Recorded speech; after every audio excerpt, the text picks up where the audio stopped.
আচ্ছা, ডাকসু নির্বাচনে প্রার্থী হওয়ার পেছনের গল্পটা কি? না, এই প্রার্থী হওয়ার পেছনের গল্পটা আসলে ইন্টারেস্টিং। যদিও আমি ফার্স্ট ইয়ার একবার পোস্ট করেছিলাম, আমি যখন 19 সালে ভর্তি হয়েছি ঢাকা বিশ্ববিদ্যালয়ে, তখন হচ্ছে যে আমার ডিপার্টমেন্টের বড় ভাই নুরুল হক নূর ভিপি ছিলেন, তাকে মনে হয় আমি 1 মাসের মতো পেয়েছি। সো তাদের স্পেয়ারটা আমি ওভাবে দেখতে পারি নাই যে তারা কী করেছে কী করে নাই। তাকে আমি শেষ 1 মাসের দিকে দেখেছি, কারণ আমার ডিপার্টমেন্টের বড় ভাই ছিলেন ইংলিশ ডিপার্টমেন্টের, ফলে তার সাথে আমার 2-1 বার দেখা হয়েছে। উনি একবার আমাকে চিরুনি কিনে দিতে চেয়েছিলেন, আমার চুল দেখলে বুঝতে পারবেন। তো যাই হোক, তো ওই সময় আমি ওটা পোস্ট করেছিলাম যে ঠিক আছে, আমি একদিন ডাকসুর ভিপি হব। আমার বন্ধু পোস্ট করেছিল, তার নাম শাকিল, ও জিএস হতে চেয়েছিল, সাংবাদিকতা। সে পরে হচ্ছে পলিটিক্যাল সায়েন্সে, খুব ভালো স্টুডেন্ট। তো যাই হোক, এটা মজা করে বলছিলাম আর কি। তো রিসেন্ট টাইমে আমি যেটা করছিলাম যে আমার বন্ধু, আমি রিসেন্টলি প্রেজেন্টেশন দিয়েছিলাম ইউনিভার্সিটিতে মাস্টার্সের ফার্স্ট সেমিস্টারে, দেওয়ার পরে আমি ডাকসু ভবনে আড্ডা দিচ্ছিলাম। বৃষ্টি হচ্ছে, এই জন্য ওখানে বসছিলাম যে ভিজে যাতে না যায়। তো সবাই বলছে যে ভোট তো চলে আসলো, সামনে ডাকসু হতে যাচ্ছে, কি করা যায়? তো আমি বললাম, আমি তো কাউকে ভোট দিই না, ওই যে নো টু পলিটিক্স। ভোট দিলে ওর লায়াবিলিটি সব আমার ওপর পড়বে, কারণ সে যদি ভুল কিছু করে তো আমাকে দায় নিতে হবে, কারণ আমি তাকে ভোট দিয়েছিলাম। সো আমরা যেটা কারেক্টনেস ফলো করি পলিটিক্সে, যে কারেক্ট থাকতে বলা হয়েছে।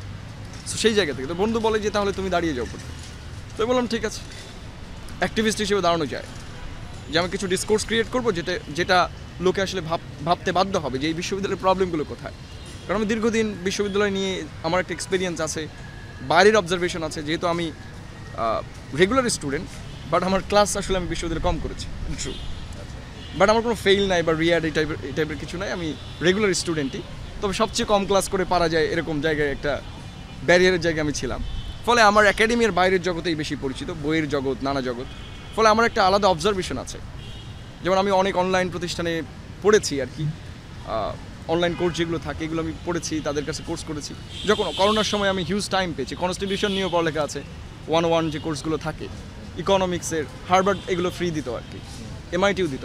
সো এইগুলো আমি কোর্স করে আমি যেটা বুঝলাম যে আমাদের ইউনিভার্সিটি আসলে ওদের জায়গা থেকে যদি আপনি কম্পেয়ার করেন, তাহলে আমরা ওয়েস্টার্ন কম্প্যারিজনে আমরা অনেক পিছিয়ে আছি। এর কারণগুলো হচ্ছে যে এটা ইউনিভার্সিটি হিসেবেই ফাংশন করে না কখনো। মানে এই জন্য কি ক্লাস অ্যাটেন্ড করা হয়েছে কম, মানে ক্লাসটা টানে নাই খুব একটা নাকি? এক্স্যাক্টলি, আপনি যদি ক্লাসের বাইরে সবচেয়ে ভালো কিছু পান, আপনি ক্লাসে কেন থাকবেন? আজ পর্যন্ত ঢাকা ভার্সিটি বলতে পারবেন না এই ছেলেটা আমার ডিপার্টমেন্ট থেকে আমাদের পড়ানোর কারণে এইভাবে হয়েছে।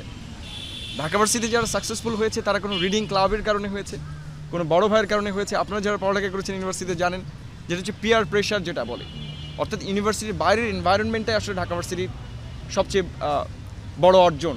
সে নাগরিক হিসেবে 52 এনেছে, 71 এনেছে, নাগরিক দায়িত্ব ছিল আমাদের, তাই না? স্টুডেন্ট হিসেবে দায়িত্ব কী ছিল? রিসার্চ করায়।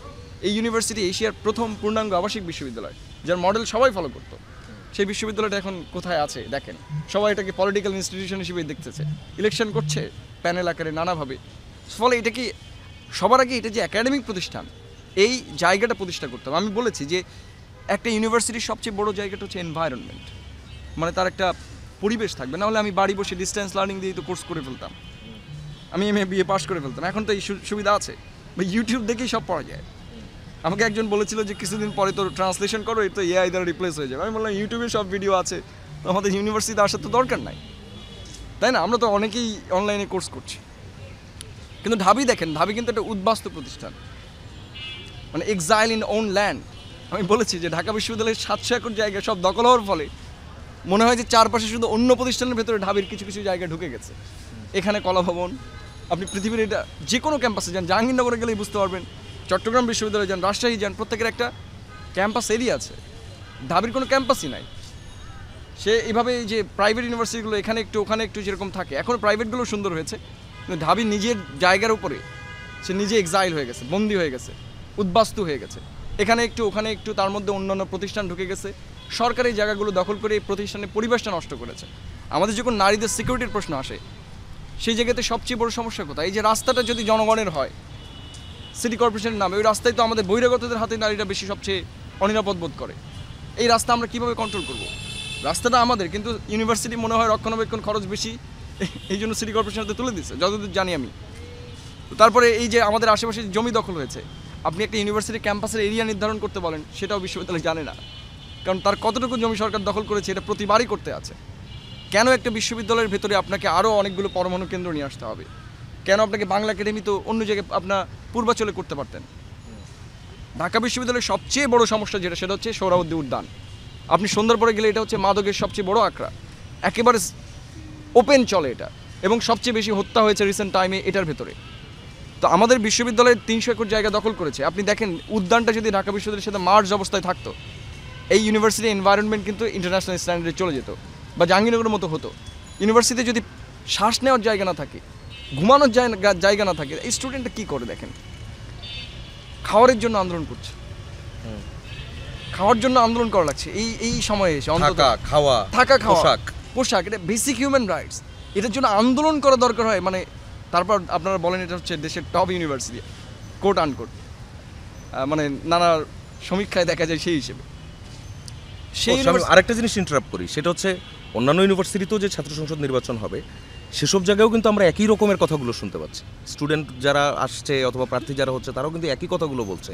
সেখানেও কিন্তু এই যে বেসিক রাইটসগুলোর নিয়েই তাদের কাজ করতে হচ্ছে। হ্যাঁ, এটা তো রাষ্ট্রের একটা চরম ব্যর্থতা। এটা নিয়ে তো সংবিধানে আলাপ আছে। আপনি যেমন দেখেন, আপনি আমেরিকার সংবিধানে আছে যে আপনার যে বেসিক হিউম্যান রাইটস এগুলো যদি ভায়োলেট হয় আপনি মামলা করতে পারবেন। বাংলাদেশে আপনাকে খাবার না দিলে বিশ্ববিদ্যালয়ে আপনি কি মামলা করতে পারবেন? এগুলো শুধু মুখে বলা আছে যে আপনার হচ্ছে যে এতগুলো হিউম্যান রাইটস আছে। তো এটার জন্য আপনার ডিফেন্ডিং ল নাই, রিড করতে হবে।